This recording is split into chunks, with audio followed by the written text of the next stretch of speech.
इनके लिए एक लाइन कहना चाहूंगा। उसके बावजूद ये किस ढंग की भाषा और आचरण प्रयोग करते हैं, तो मैं एक लाइन कहना चाहूंगा कि लहजे में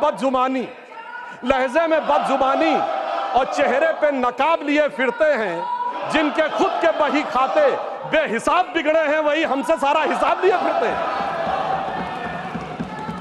और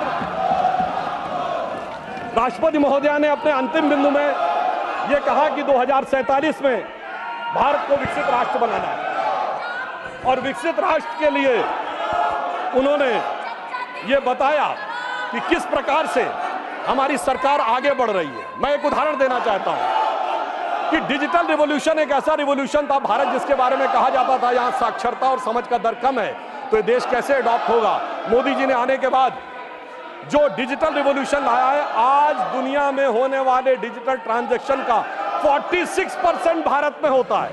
46%, जो हमारे बाद आने वाले 4 देशों में मिलाकर भी कम है।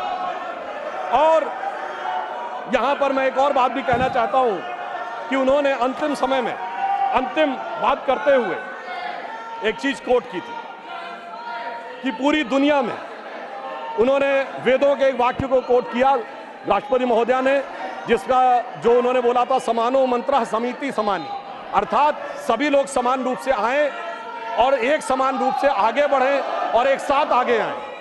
मगर सभापति महोदय, मैं आश्वस्त करना चाहता हूं, आज से कुछ साल पहले डिस्कवरी चैनल पे एक प्रोग्राम आता था, Michael Woods story of India, जिसमें उसने कहा कि इंडिया में वो पोटेंशियल है कि अगर इंडिया अपने पोटेंशियल को सही ढंग से प्रयोग करेगा तो by the mid of this century India will be the biggest nation and richest nation on this earth. ये इंपॉर्टेंट नहीं है सभापति महोदय, उसने कहा India will be the biggest and richest nation on this earth, the place at which it remain most of the time in the history.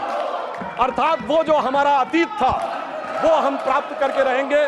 और मैं एक बात और कहना चाहता हूं, हमारे विरोधी लोग किस विचार की बात करते हैं, इनके मन में, सुनिए, इनके एक बहुत बड़े आइडियोलॉजिकल थिंकर थे जो चुनाव के दौरान क्या बोले कि उत्तर भारतीय यूरोपियों से हैं, तो पश्चिम वाले अरब वालों से जुड़े हैं, तो पूरब वाले चीन वाले से हैं, दक्षिण वाले अफ्रीका वालों से। वैसे सुनिए, वो इस्तीफा दिए थे फिर रीइंस्टेट हो गए, यानी केवल चुनाव के लिए था, वो चेहरे का नकाब उतर गया है।